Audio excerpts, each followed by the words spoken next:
तो डेटा कहाँ से आएगा? डेटा आएगा यहाँ पर।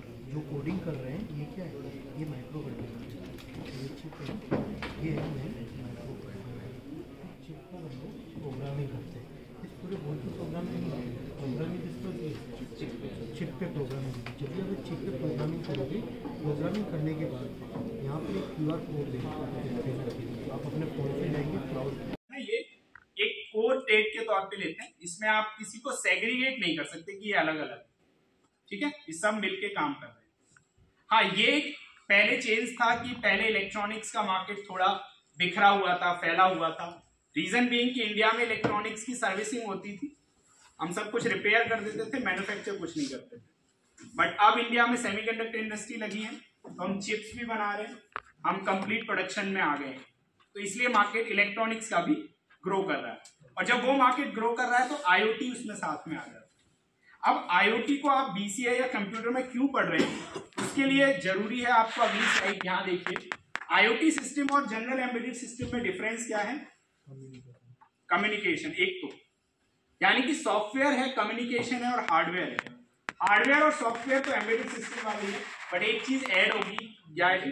कम्युनिकेशन। जब हम कम्युनिकेशन की बात करते हैं तो मैं आपसे कम्युनिकेट कर रहा हूं, कैसे? डायरेक्ट 1 to 1, आप समझ पा रहे हो, ठीक है। बट अगर मुझे इस पंखे से कम्युनिकेट करना है और मेरे कहने पे ये ऑन हो जाए, मैं कहूं टर्न ऑन, तो नहीं हो सकता ना, मुझे स्विच ऑन करना पड़ेगा। बट मैं ये चाहता हूं कि ये मेरी बात समझे, तो वो कैसे पॉसिबल है? तो वो IoT से। तो कहने का मतलब IoT आपको M2M, जिसको हम कहते हैं मशीन टू मशीन कम्युनिकेशन, उसको स्टैब्लिश करने में हेल्प करता है, मदद करता है। मेरी बात लास्ट तक आ रही है आप तक ना? गुड, चलिए, तो मैं अच्छा बोलता हूँ इसका। अच्छा, नेक्स्ट। सो जो मैंने बोला, IoT system is a combination of the software plus hardware and a network, ठीक है। एक सॉफ्टवेयर होगा, एक हार्डवेयर होगा, और एक नेटवर्क से हम क्या कर रहे होंगे, वहां पे कम्युनिकेट कर रहे होंगे, क्योंकि विदाउट नेटवर्क आप कुछ नहीं कर सकते।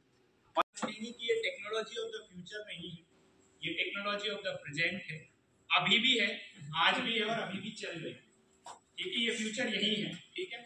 आप लोग इतना मानिए, या आपको ये पता भी होगा कि कोविड से एक पैराडाइम शिफ्ट हुआ। क्या शिफ्ट हुआ? कि जो टेक्नोलॉजी में चेंज हो सकता था शायद 10 इयर्स बाद आता, वो बहुत पहले हमें देखने को मिलता है। इसलिए आपको एक बहुत ज्यादा बूम या रेवोल्यूशन अभी सुनने को या देखने को मिल रहा है, ठीक है। उसमें जो प्राइमर टेक्नोलॉजीज है उसकी आज हम बात करेंगे। सबसे पहली है दैट इज दी IoT, ठीक है।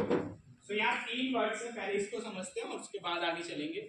So first is the internet of the things, ठीक, ये सबको पता है, ठीक है।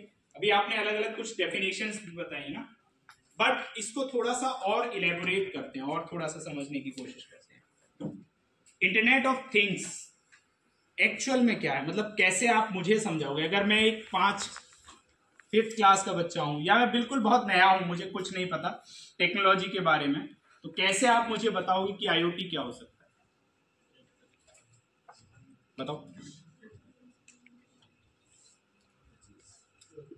नहीं, चलिए थोड़ा सा आसान करते हैं।